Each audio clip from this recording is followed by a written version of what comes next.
When it comes to representation of Black women in like pop culture and the media, I honestly do think that since I was younger, since I was like a little girl in elementary school, middle school, high school, I do think that the media has done a good job at, you know, portraying Black women more, representing us more. But I do think that sometimes we're limited into what we're being represented as, or like, okay, are we the doctors, the lawyers? We are in these high positions. We're not the dancers. I think it's improving, but sometimes it bothers me in like, it seems very one-dimensional sometimes, and it's not like a 360. You know, it's not like showing all the Black women doing amazing things in different types of industries. It seems like we're pushed into a very small box with a very certain over-sexualized industry. Oh my God. And that's what really bothers me. All this other stuff besides the overtly sexualized stuff. Yeah. Or the ratchetness. Like cue Love and Hip Hop, cue like certain housewives of whatever. Right. Our, you know, younger girls, they follow that and they look up to that and they watch that over and over and over. And Music. on social media, music, social media, all that stuff. yeah. Our younger girls are, you know, looking at this stuff and they're the ones who are like saying, oh, this is what it's supposed to be.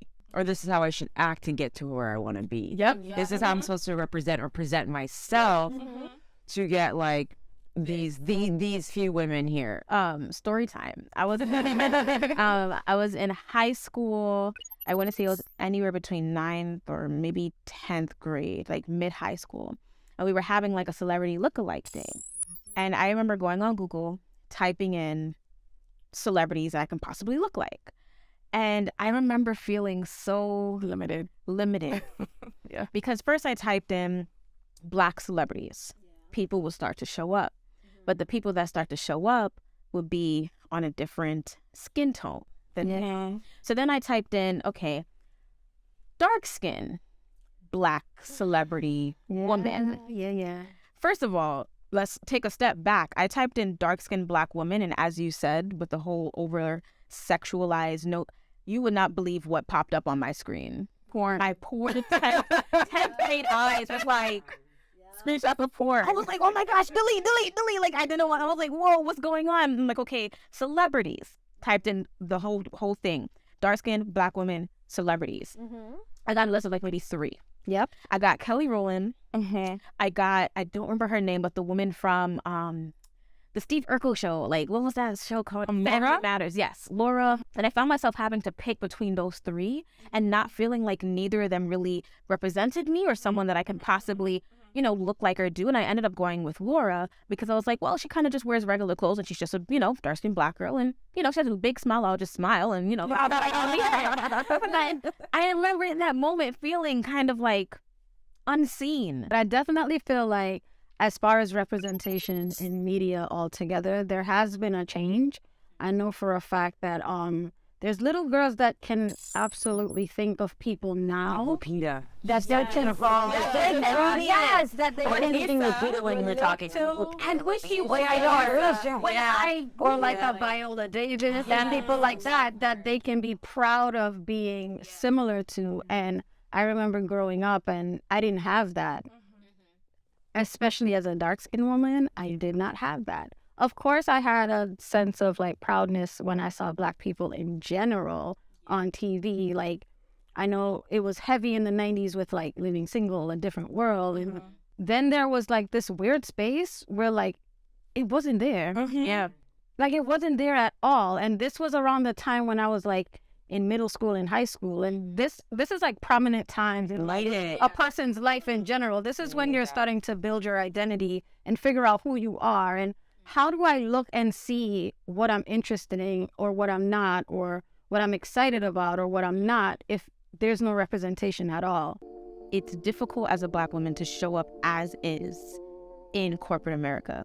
You have to look a certain type of way. You have to be a certain type of Black woman. You can't be that type of Black woman. There's so many unspoken rules and like regulations that are just unexpectedly put on you that you have to then either overperform or perform enough to make it possible for more Black people to have this space and to have your seat whenever you do, if you do get promoted.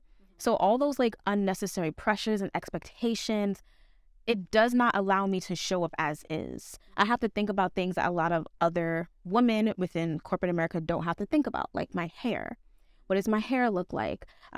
Is this dress too fitting to my body? Am I speaking too ghetto? Image is definitely one of like the biggest issues I've had when it comes to transitioning from like a day-to-day kind of job to like my actual career. When I first started looking into what I really want to do, a big issue that I struggled with was whether or not I'd be able to transition into that space with the hair that I have now. A lot of people don't really understand how the whole locks work or what the meaning is. It's labeled as dirty and things like this. So like I had to take a step back and figure out if where I'm going, not just what I'm doing, but the place I'm working for would be able to accept me as I am, right? Like I shouldn't have to be faking myself for 365 days in order to be happy in something that I really want to do. It seems like the general theme is like not being able to truly be your authentic self, at least in the beginning. What I felt like I struggled with, and I would get into not conflicts, but I had discussions with higher ups at times, was sometimes like tonnage or how we come across. And that really got to me because I would see my counterparts or people even maybe underneath me being able to express themselves in what they said. They could be angry. They could show, frustration. The minute I showed frustration or where I didn't align or agree with maybe higher ups or push back on, certain things or initiatives that they were trying to do, that's when I got the, you're being aggressive or your attitude might not be in the right spot. That's the word. Attitude. That's the word. Attitude. Spot when they do the exact same thing. It's so frustrating because that word attitude, I feel like is only used with us. Attitude and aggressive. Have you ever like been at work and you just had to be like, listen, I need to leave early, and you just sit in like your car or somewhere and you just cry, and then you go in the mirror and you like fix yourself up. Oh my God. Like I can't walk out with tears in my eyes. I have to walk out and be ready to like do what I need to do. Face it. But I've started to realize that I have to ask myself, is my trauma showing? Like when I become envious of that crying person, or when I lock myself in the room because I don't want to put on this out of who I am not to be, socially accepted in this hierarchy of, corporate, I have to ask myself, like, is my trauma showing?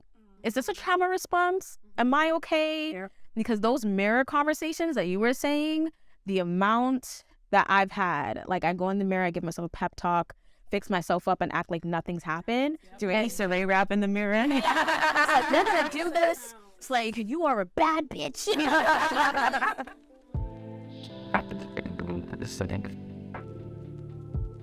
So a very interesting challenge that I think a lot of Black women face while dating or in relationships is society.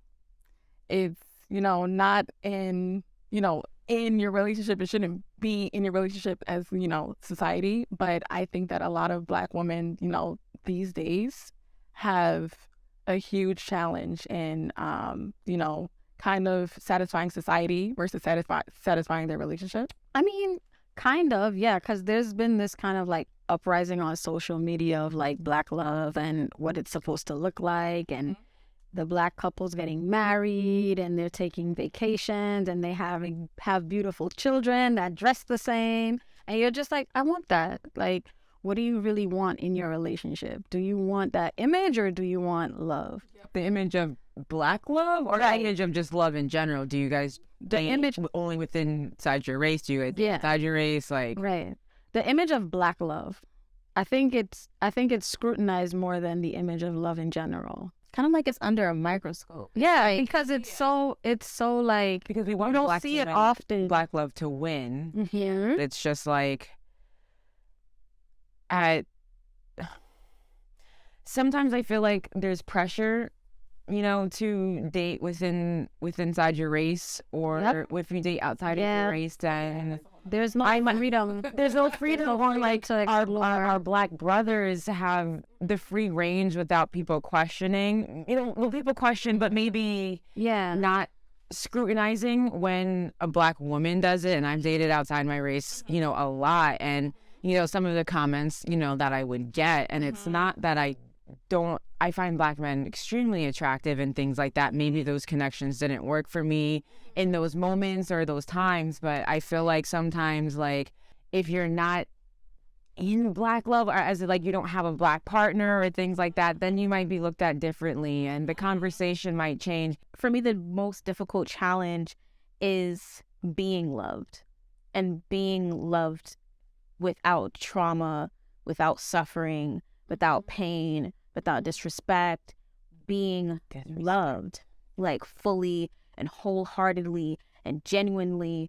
That love, I feel like black women aren't given, and if they're not given, they're not seen as the one that everyone wants. We're also not allowed to ask for it either. And then we're asking for too much.